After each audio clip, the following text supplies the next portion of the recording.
much to lose, sis. Sis, you got too much to lose. Come on. Yeah. Say it again. Come on, man. We got to Do it again. Yeah. Say it again. I don't know what the fuck I'm doing. Say it again. Say it again. Say it again. I don't know what you spell. Say it again. Say it again. Say it again. It is sad. It is extremely painful to witness the complete collapse of morality amongst my so-called people. What is even more sad is this is also one of the few things that I need, especially African creators, to be exact on. You know, when you say my people, this is like broadly when I look at other races, you don't find Europeans reacting to white American issues as my people. So this is where foundationally has caused a lot of divisions between black people from different parts of the world. I think the best expression is to say exactly who the people are and not associate us with them. I don't want people to take our problems on, and I don't want us to take on other people's problems. this type of black folks are stamping on the black community in general.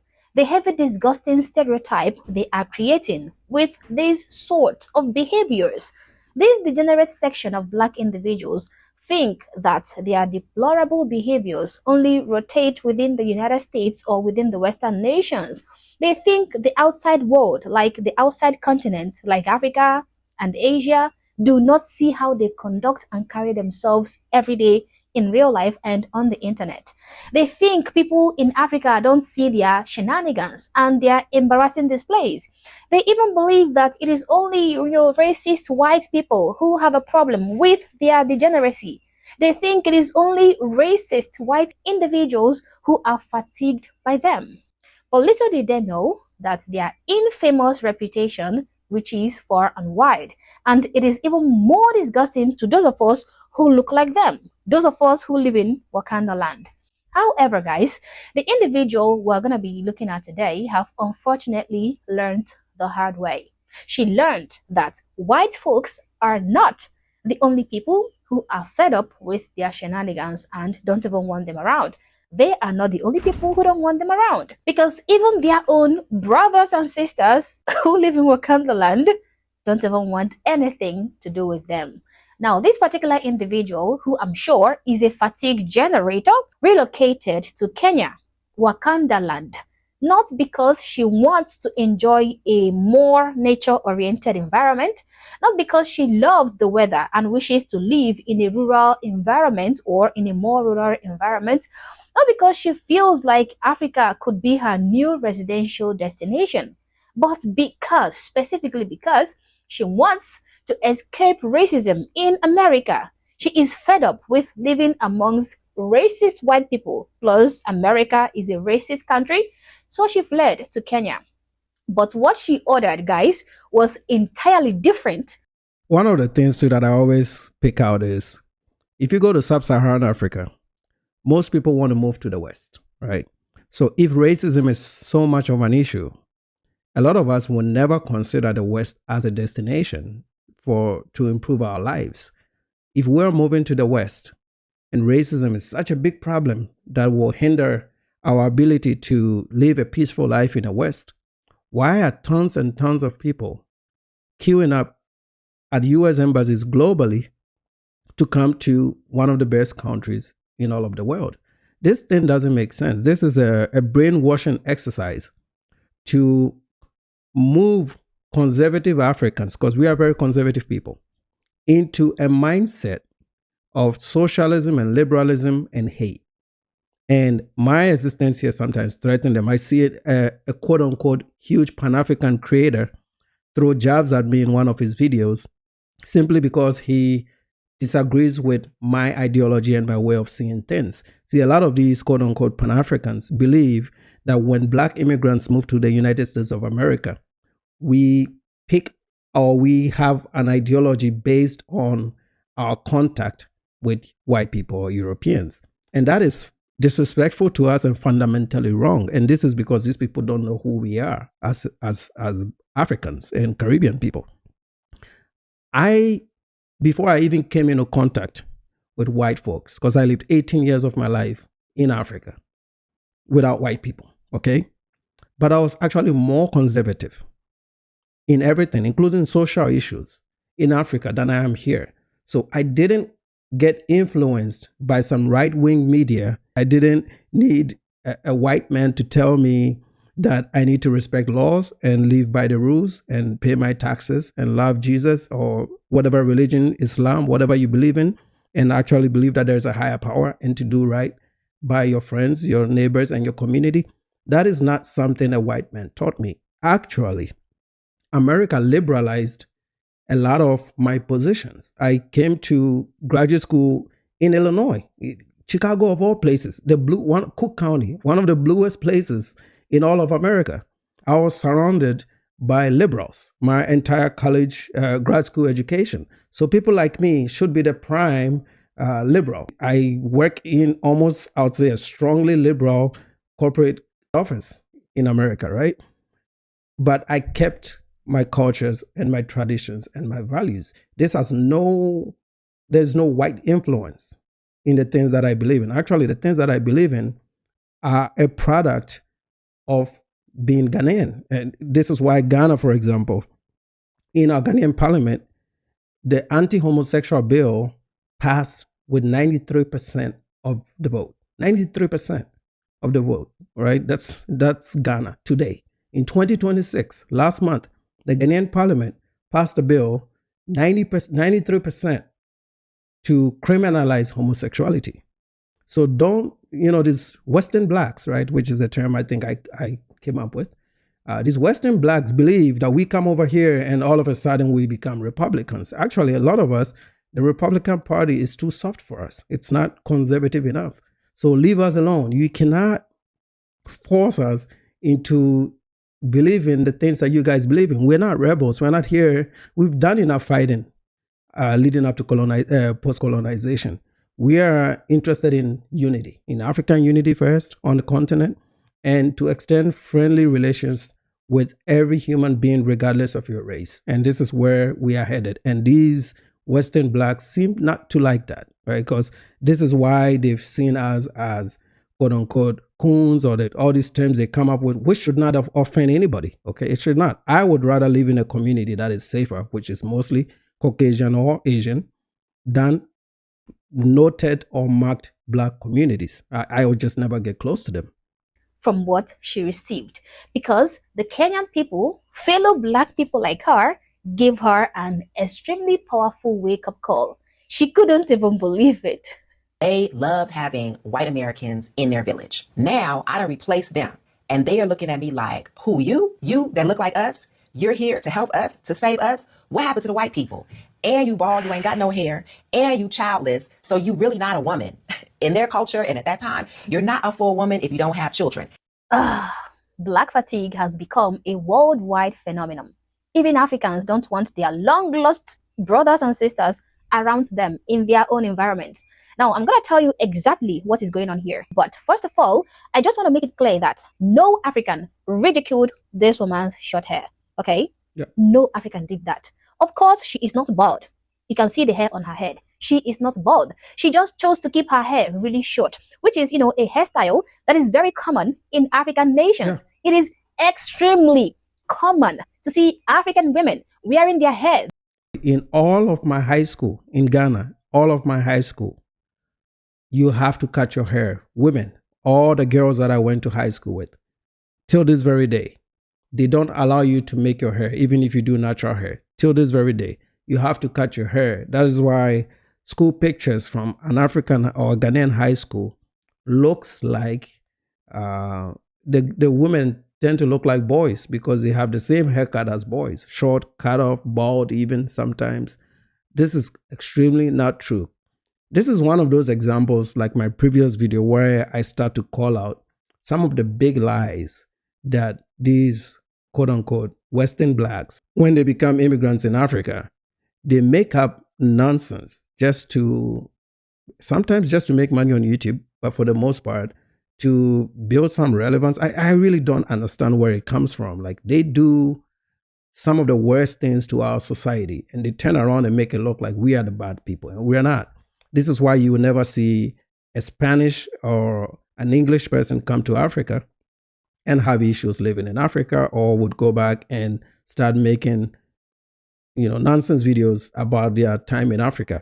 I'm going to insert a clip in this video to just see how some Europeans and North Americans, white folks, who have had the Ghanaian experience, go out of their way to support Ghana. They even learn our languages when they come and live with us.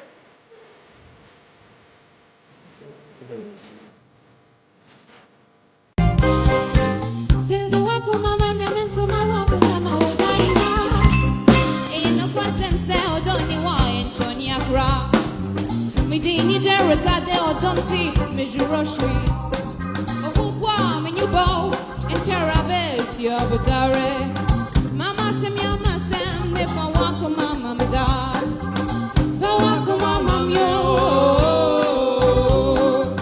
fa wako mama myo.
And they have nothing but love for Ghana many, many years after the fact, right?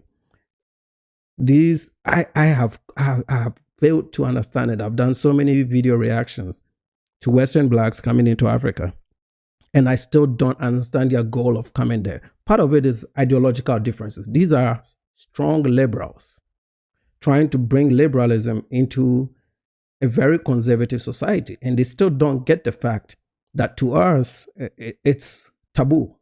Some of these behaviors that they bring there is very taboo to our societies. And they feel like, oh, well, you're nice to the white people, you're supposed to be nice to us. White people don't come over there trying to tell us to accept what we don't accept, right? They know their boundaries. They know how to live with and live amongst us. And this is why for many years, you would not find white folks on YouTube making ridiculous videos about their living experiences in any country. They would live in some of the most rural parts of Africa with no electricity and still not complain.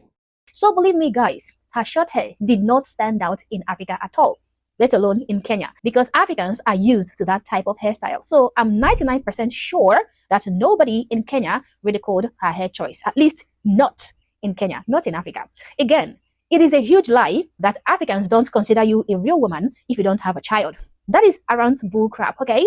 Africa, in fact, remains the only continent that have demonstrated perfect sanity in the ability to tell a woman from a man. You can be barren like a desert. You can have a phenotype of a man. You can go bald like stone, and still, any real African still knows that you are a woman if you are really a woman. Unlike other continents in the world who can't even define what a woman is. So yeah, nobody thought she was not a woman, at least not in Kenya. Now, what actually happened was that the Kenyans were not really thrilled to have her around. And again, Kenyans are not really waiting for white nationals to come and... It's because they figured out that these people have stinky attitudes. Let's just be honest about it. There's stinky attitudes here in America. A lot of us are tired of it. They go over there to Africa. They take that same stinky attitude over there. They think escaping racism is good enough to fit into these cultures, not knowing that they are so far apart from all these African cultures that they're trying to integrate themselves into. They go over there with a superior mindset. They think they are better than the locals. And they play games with the locals. They try to take advantage of them. They gentrify them. They disrespect them. They abuse their employees. The same stinky attitude that they've carried along, grown up with, taught hate. They take that into a community that is calm and culturally sound, and they just don't fit in. This is why I'm a big advocate for emphasizing tourism as opposed to quote-unquote repatriation. Why are we even using the word repatriation for a group of people that have never lived on the continent and have no ties to Africa? Some of them are going there for the very first time. Some of them have left the US for quote-unquote political reasons. They are political asylees for no damn reason. Elections here are a cycle. If you don't win these 4 years, hold your nose and wait for another 4 years, and hopefully your party will come into power, right? But they up and leave with no plan, and they come over there and they try to bring these same Western ideologies that are very antithetical to what it means to be African in 2026. No, rather, they know that white nationals who visit their country has a lot to offer them in terms of investments, business creation, technological innovations, and most of all, commendable etiquette, proper behavior, no deplorable attitude, no fatigue. So yeah, the Kenyans were not really thrilled to see her. And the reason for that is simply because of incidents like the one I showed in the beginning of this video. She fled to Kenya to escape America's racism, but she got a rude awakening instead. Now, what people like this woman don't really understand is that Africans are widely exposed to the internet. You might think otherwise, but believe me, Africans are widely exposed to the internet. They see all the disgraceful activities a growing number of Black Americans engage in. They witness all the fatigue-generating escapades. Many Africans have immense access to world news and social media. And again, news spreads fast in African communities. One person encounters the disgusting and very embarrassing fatigue episodes, and before you know it, the news spreads like wildfire. Every other person knows about it. Now, by the time these Africans come across the numerous and persistent crazy displays from these Western Black folks, then a negative stereotype. Whoa, she's using my term Western Blacks. I guess, the things we talk about travels very far, right? People are learning some of these terminologies that I don't know if I coined this, but who cares, right? But this is just something that I came up with. And I'm glad to hear it because it shows the distinction that exists amongst these two groups, right? And again, these folks going to Africa, establishing a home there, it's not something that I'm fully against per se, because they are not a monolith, right? There's certain groups that understand why they are there and they stick to the program and they respect the locals. And I have nothing against those folks. But it's that folks, the ones that believe or have this entitlement attitude, that believe that we owe them something for being a lost cousin, and take this entitlement mindset into, especially into our rural areas that need some level of sensitization.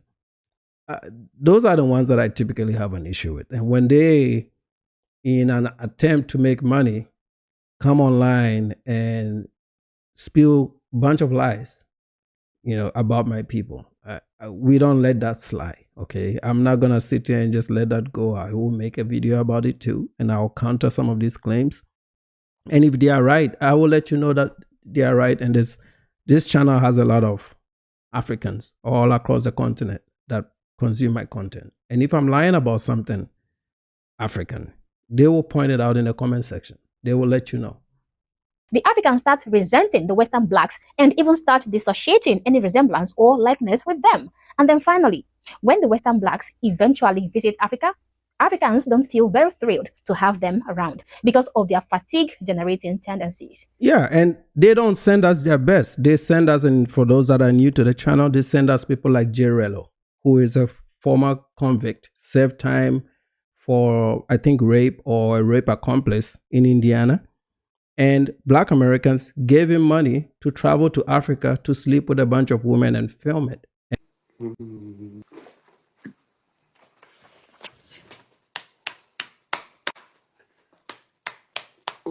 All right, I'm coming right back. I'm coming back. Don't go nowhere. Shit. I'm going. I got one condom. I'm like, nigga, go get another one. I'm fucking hurt twice for sure. It's a pharmacy. I don't know if they open though. And exhibited disrespect and that same degeneracy. And there were people that came on the same channel to support him. Okay, they bring us people like Pap, who is currently in Kenya doing the same damn thing Jerelo did 8 months ago.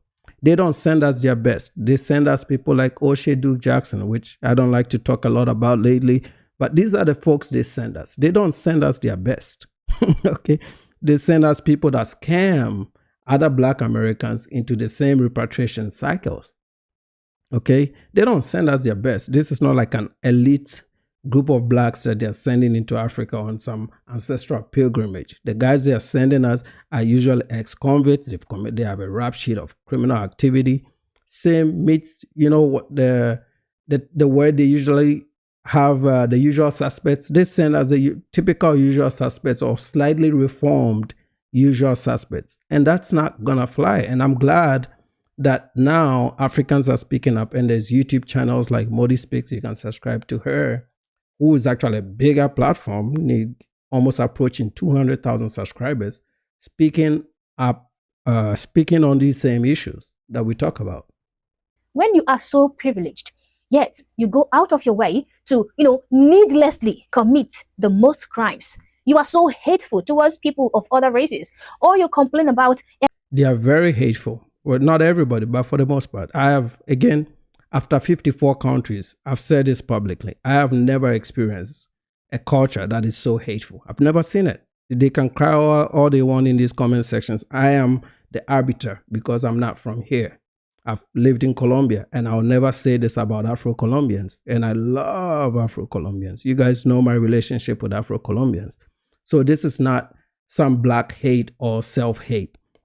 This is me as a foreigner in the United States of America that has lived in about 4 countries, and I've traveled to 54 countries globally. And I'm here to tell you that I have never come across a culture that is so hateful amongst themselves, but even outside of that, so not welcoming. Even people have made YouTube videos, have made TikTok videos about their encounters with black folks when they just came to America for the World Cup. All right, guys. So yesterday, I was in the streets of Atlanta, Georgia, asking questions and answers, being that yesterday was the first match here in Atlanta that was hosted in the Mercedes-Benz Stadium. So we went out there, was asking questions, and let me tell you, I interviewed a whole bunch of persons, a whole bunch of people, different class, different race, different creed, from every nation, all different nationalities.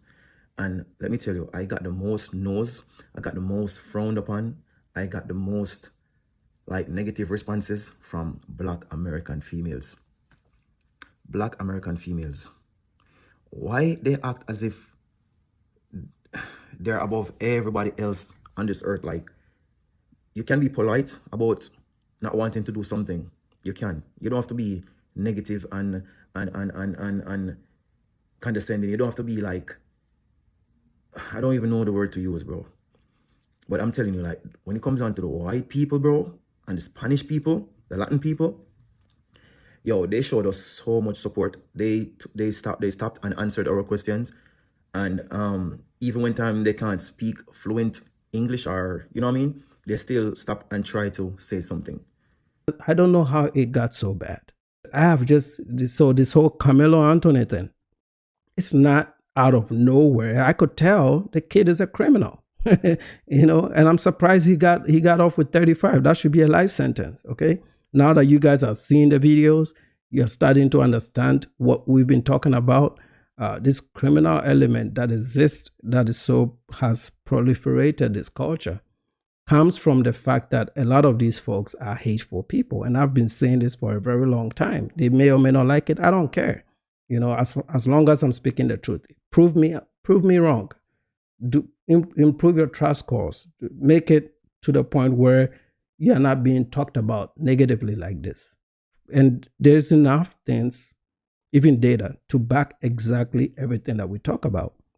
And now you're taking these things to Africa, and the Africans are like, hey, we don't want to be part of this nonsense. Every day is racism this and racism that, how you are being cheated out of some phantom share or being oppressed. You engage in the most debasing behaviors on the internet. What you get is ostracization from people, including the people who are supposed to be on your side. In this case, the Africans. It is the same thing as having a sibling with a very bad criminal record. This sibling of yours have amassed a very disgusting reputation to the point that his behavior even reflects poorly on your own reputation. Now, people think that you'll be just as evil or as criminal as this sibling of yours, just because you guys are related. Not because you're a bad person, but because you are related to this criminal sibling. Now, one of the solutions to proving your good reputation and reinstating your dignity is to dissociate from that particular sibling. Cut him or her off from your life until they change. Yep, this is exactly, I'm glad Africans are doing this. I'm very, very excited to find a channel because this has been my talking points, right? I'm glad that Africans are also seeing this. And when I talked about a year ago, I said the best thing for Black immigrants in America is to segregate. Economic segregation has been going on in the US for a very long time. This is why I talk about the need to join institutions of higher education to be able to assimilate with other races and form bonds with other races and build the communities that you're part of, the communities that you live around. Patronize the businesses within your communities and your localities. If those businesses do well, so will your property values. Invest your time in community service within your community. Raise good children so that you don't end up with children like a Carmelo Anthony. Teach them right from wrong. Let them be loving people. Lead that family with love and respect. Try to excel in everything you do. Give it your best when you work in corporate America. Make sure that you're meeting all KPIs or even exceeding them. These are the things that I talk about. Savings, investment, making sure that you're maxing out your retirement accounts, that you're preparing yourself for retirement, a college fund for your children so that they can head to college. Make sure your kids know that college is their high school. They're going to college whether they like it or not. Okay, that whatever they want to do post-college, that's up to them. These are the things that I talk about. And these are the things that will separate you from the degeneracy that exists, you know, and will put you in communities like my community, a very high income, high affluent community where these things just don't happen. The only time it happens is when that same person that she's talking about moves in, lives above their means. These Carmelos were not even making money. The woman was a stay-at-home mom. The dad was a car salesperson. They were renting a house in Frisco. They can't buy a house out here. They had lived here for 3 years, couldn't buy a house. If I want to take a guess, probably had bad credit, okay? And didn't definitely have the incomes, standard income to be able to live here because most of car sales is commission-based, right? It's not income that is consistent. So they were shooting and eating above their means. This is why they wanted to not take a plea deal and grift and steal and do the things that they're known to do. It's very important. I know a lot of people get upset when I make videos like this, but this is also very educational to a lot of young Black immigrants that listen to me, and sometimes the extended Black community themselves. They have to understand that people don't come to these conclusions just based on feelings. It's all data. It's all in your face. It's happening every day. And the fatigue is real at home and abroad. And now the Africans are saying, oh my God, this is just way too much. This is too much, you know, and they have to do something about it.